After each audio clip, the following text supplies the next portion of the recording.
नमस्कार मित्रांनो, ओम नमः शिवाय. आज आपण व्हिडिओत जी कहाणी बघणार आहोत ती अतिशय ज्ञानवर्धक आहे. ही कहाणी आपण केलेल्या कर्माचे काय फळ मिळते त्यावर आधारित आहे. कहाणी पूर्णपणे ऐकावी. आशा करते तुम्हाला कहाणी नक्कीच आवडेल. कहाणीला सुरुवात करण्याआधी व्हिडिओला लाईक आणि चॅनलला सबस्क्राईब अवश्य करा आणि कॉमेंटमध्ये ओम नमः शिवाय लिहायला अजिबात विसरू नका. चला तर मग कहाणीला सुरुवात करूया. राजा भोग हे अतिशय नीतिवान आणि दयाळू राजा होते. ते आपल्या प्रजेवर खूप प्रेम करायचे. आपल्या प्रजेला अगदी आपल्या मुलासारखे जपायचे. राजा भोज चुगल्या लावणारे तसेच एकमेकांची कानं भरणाऱ्या लोकांपासून नेहमी दूर राहायचे. त्यांच्या राज्याची प्रजा त्यांना अगदी देवाप्रमाणे मान देत असत आणि त्यांचा जय जयकार करत. राजा आपला वेश बदलून रात्री राज्यात फिरत असे, ज्यामुळे त्यांना आपली प्रजा किती दुःखी आहे किंवा काही कष्टात तर नाही ना याची माहिती मिळायची. एके दिवशी रात्री राजा भोज एक अतिशय गरीब ब्राह्मणाच्या झोपडीपासून जात होते. त्यांची नजर एक गरीब ब्राह्मण आणि त्यांच्या पत्नीवर पडली. त्यांच्या झोपडीत एक छोटासा दिवा पेटत होता. ब्राह्मण त्यांच्या पत्नीला सांगत होता, आता मी खूप म्हातारा झालो आहे. माझ्या शरीरात आता इतकी शक्ती नाही की लोकांच्या घरी जाऊन पूजापाठ करू शकेल आणि आपला तर कुणी मुलगासुद्धा नाही की जो आपल्याला कमवून आणून खाऊ घालू शकेल. आता माझ्याजवळ राजा भोजच्या दरबारात जाण्याशिवाय दुसरा कोणताच रस्ता नाही. राजा भोज खूप दयाळू आहेत. ते आपली मदत नक्कीच करतील. दुसऱ्या दिवशी सकाळी तो म्हातारा ब्राह्मण त्या राजाच्या दरबारात पोहोचला. राजाला विनंती करू लागला, महाराज, मी 80 वर्षाचा म्हातारा आता कमजोर झालो आहे. म्हणतात की म्हातारपणीचा सहारा मुलगा असतो, पण माझे दुर्भाग्य आहे की मला कुणी मुलगा नाही. मला 2 वेळची भाकरी मिळणे सुद्धा मुश्किल झाले आहे. राजाने त्या ब्राह्मणाविषयी आधीच सर्व माहिती काढून ठेवली होती. त्यामुळे राजाने 100 चांदीचे तसेच सोन्याचे शिक्के ब्राह्मणाला दिले. आता ब्राह्मणाजवळ एवढे धन होते की तो सुखाने आपले जीवन जगू शकेल. ब्राह्मण खूप आनंदात होता. घरी जाऊन त्याने ते शिक्के लाकडाच्या पेटीत ठेवले. रात्रीच्या वेळी मात्र भलतेच काही घडले. सकाळी उठून ब्राह्मणाने बघितले तर सगळे शिक्के गायब होते. ब्राह्मण विचार करू लागला, माझ्या घराचे दरवाजे तर सकाळपर्यंत बंद होते. घरात कोणीच आले नाही, मग शिक्के गेले तरी कुठे? म्हातारा ब्राह्मण व्याकुळ झाला आणि दुसऱ्यांदा परत राजा भोजच्या दरबारात पोहोचला. घडलेली सर्व हकीकत सांगितली. राजाने परत 100 सोन्या चांदीचे शिक्के ब्राह्मणाला दिले. ब्राह्मण परत खूप खुश झाला. त्याने परत पैसे घरात लाकडाच्या पेटीत ठेवले. विचार करत होता की एवढ्या पैशात मी नवे घर बनवू शकतो. पण नशिबात काही वेगळेच होते. ब्राह्मण गाढ झोपेत होता. त्याला स्वप्नात राजा भोज दिसला आणि तो ब्राह्मणाला सांगत होता की ब्राह्मण देवता, राज्यावर फार मोठे संकट आले आहे, म्हणून मी ते सोन्या चांदीचे शिक्के परत घेण्यासाठी आलो आहे.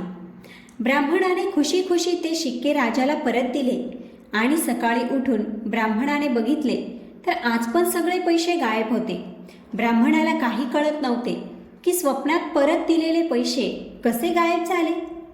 ब्राह्मण परत राजाच्या दरबारात पोहोचला. रात्री घडलेला सगळा वृत्तांत राजासमोर सांगितला. राजा आश्चर्यचकित झाला. राजाने आपल्या मुनीमला आदेश दिला की ब्राह्मणाला परत सोन्या चांदीचे शिक्के दिले जावे. राजाच्या आज्ञेचे पालन झाले. ब्राह्मण अगदी आनंदात घरी पोहोचला. आता राजाने नक्की केले की रात्री ब्राह्मणाच्या झोपडीजवळ जाऊन सर्व आपल्या डोळ्यांनी बघेन.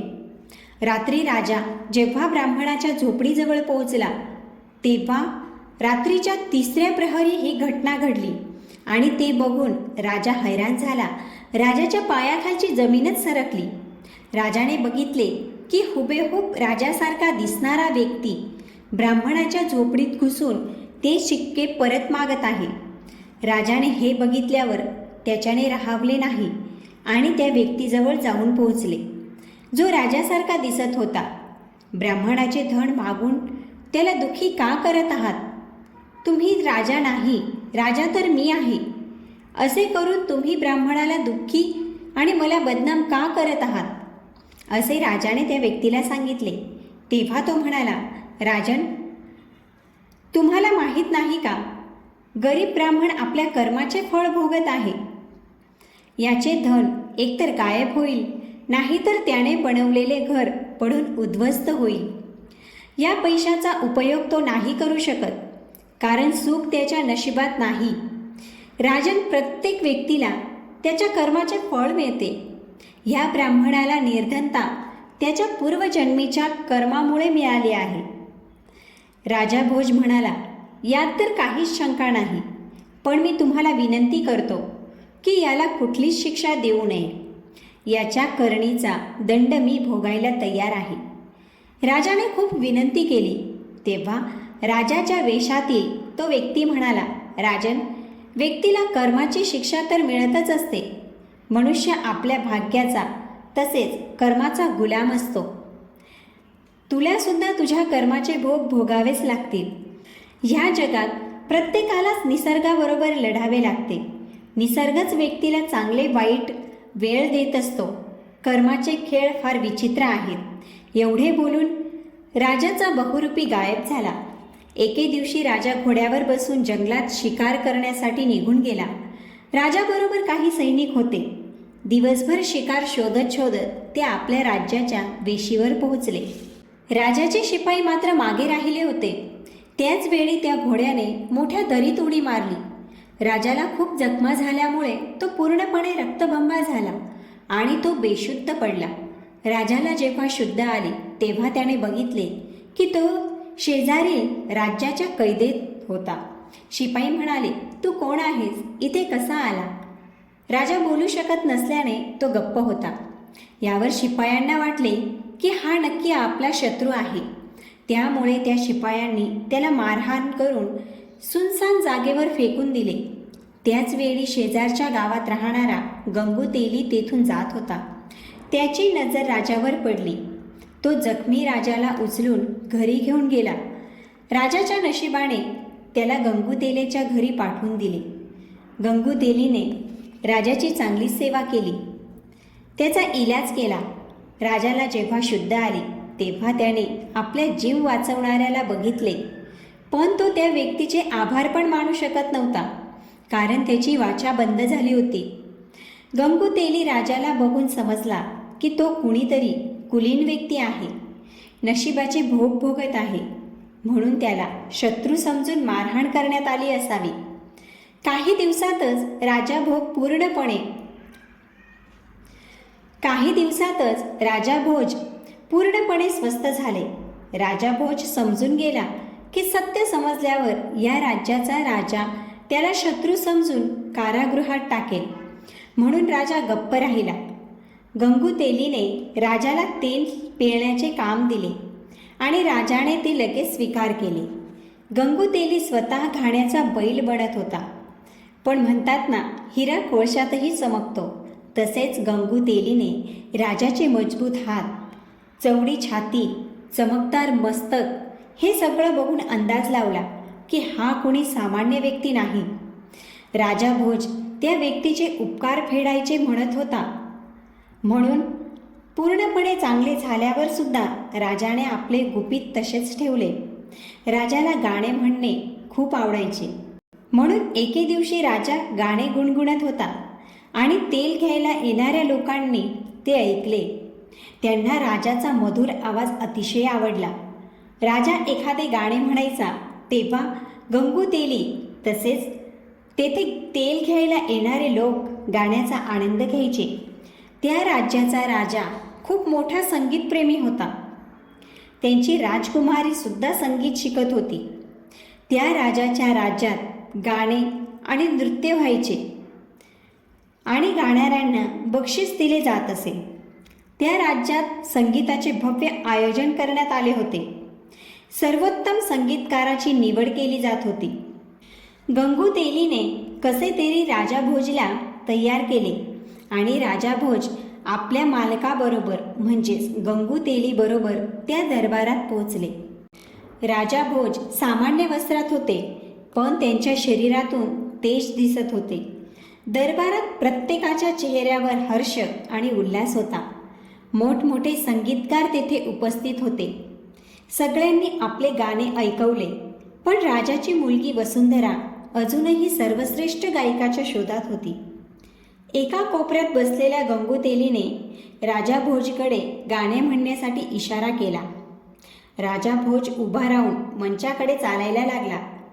राजाने आपण गंगूतेलीचे नोकर आहोत असे सांगितले आणि गाणे म्हणायला सुरुवात केली. दरबारात बसलेले सगळे लोक मंत्रमुग्ध झाले. चारही बाजूने वा वा ऐकू येऊ लागली. राजकुमार जोरात जोरात बोलू लागली. किती महान आणि मधुर गायक आहे. राजकुमारीचे असे जोरजोरात ओरडणे राजा तसेच इतर लोकांना फार विचित्र वाटले. तिच्यावर जणू राजाच्या गाण्याने जादू केला होता आणि परत ती जोरजोरात ओरडू लागली. हाच आहे माझा गायक, हाच आहे सर्वश्रेष्ठ संगीत तज्ज्ञ. राजाला विश्वास होत नव्हता की राजकुमारी अशा सामान्य माणसाला आपलेसे करून घेईल. त्या दरबारात एखाद्याला आपले मानणे आणि विजयी होण्याचा अर्थ की तो राजकुमारीचा जीवनसाथी होईल. राजा राजकुमारीला म्हणाला, तू कोणी साधारण कन्या नाही. काहीही समजून न घेता तू कोणाला विजयी घोषित करू शकत नाही. तेव्हा राजकुमारी म्हणाली, पिताजी, हा कोणी साधारण व्यक्ती नाही, तर कुलीन वंशातील राजकुमार आहे. तुम्ही परीक्षा करून बघू शकता. राजकुमारी वसुंधराने पूर्ण विश्वासाने सांगितले, कारण तिला वाटत होते की तो कुणी साधारण व्यक्ती नाही. राजाच्या दरबारात ज्ञानी आणि विद्वान व्यक्तींची काही कमी नव्हती. तिथे 4 विद्वान धर्मदेव, कर्मदेव, तपदेव आणि पुण्यदेव बसले होते. राजाने दरबारातील सर्व व्यक्तींना संबोधित केले आणि म्हणाला, आपण या तरुणाचा परिचय त्याच्या गुणवत्तेला बघून ठरवू. दरबारातील 4 विद्वान ते श्रेष्ठ गायकाची निवड करतील, ज्याला वसुंधरा पसंत करेल. आम्ही स्वतः 4 विद्वानांना त्या तरुणाविषयी प्रश्न विचारू. आणि सर्वात आधी सिद्धराजने धर्मदेवाला प्रश्न केला की देवा, या ठिकाणी सर्वात धार्मिक राजकुमार तरुण कोण आहे? धर्मदेव म्हणाले, महाराज, तुम्ही स्वतः बुद्धीचे भंडार आहात, परंतु मला जेवढे देश परदेशातील ज्ञान आहे त्यानुसार धारानगरीचे राजकुमार राजा भोज आहेत. त्यांनी खूप सारे धार्मिक कार्य केले आहेत. सर्व जनता त्यांना देवासारखे पूजनीय मानतात. सिद्धराजने पुढचा दुसरा प्रश्न तकदेवांना केला. अशा महान पुरुषाला, वीर पुरुषाला मृत्यूसुद्धा सहज स्पर्श करू शकत नाही. सिद्धराजने पुढचा प्रश्न कर्मदेवांना विचारला. या धरणीवर कोणत्या पुरुषाचे कर्म सर्वोत्कृष्ट आहेत? कर्मदेव म्हणाले, महाराज, जेवढे मला माहीत आहे त्याप्रमाणे राजा भोगचे कर्म खूप चांगले आहेत. राजा सिद्धराजने शेवटचा प्रश्न पुण्यदेवांना केला की पुण्यदेवता, तुम्ही सांगा, असा कोणता पुण्यात्मा युवान आहे जो आमच्या सभेत येऊन आमच्या समोर आमच्या राजकुमारीचा परिहरण करेल? असा पुण्य व्यक्ती तर राजा भोज आहे. त्यांच्या पुण्याच्या कहाण्या अनेक आहेत. ते सगळ्यात महान आहेत. पुण्यदेवांनी स्पष्ट केले आणि दरबारात सर्वत्र शांतता पसरली. आता या तरुणाचे काय होईल? तो तरुण अतिशय शांत आणि गंभीर होता. राजाने त्याला विचारले, तू एक चांगला कलाकार नक्की आहेस, पण तू आमच्या विद्वानांचा निर्णय ऐकलाच असेल. आमच्या राजकुमारीने कोण जाणे असे अचानक का सांगितले? आमच्या राजकुमारी योग्य फक्त राजकुमार भोज आहे.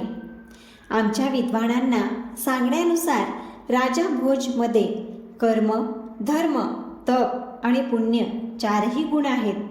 तो तरुण म्हणाला, नाही महाराज, मला माफ करा, पण राजा भोजपेक्षा कोणी मोठी शक्ती आहे की विद्वानांना आपल्या वशमध्ये करत असते.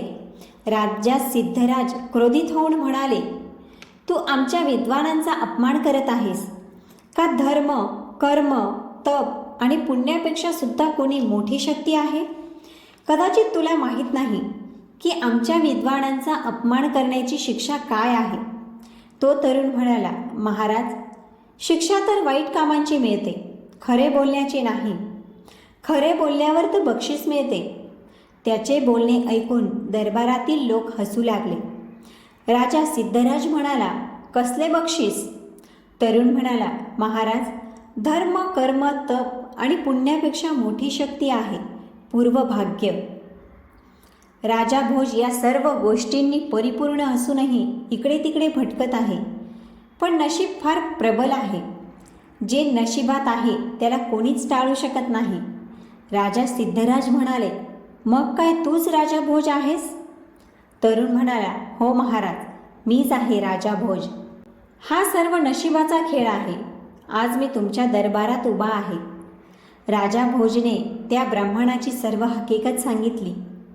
तुमच्या सैनिकांनी तर मला मारून फेकून दिले होते, पण भले हो त्या माझ्या जीवनदात्याचे, ज्यांनी माझा जीव वाचवला.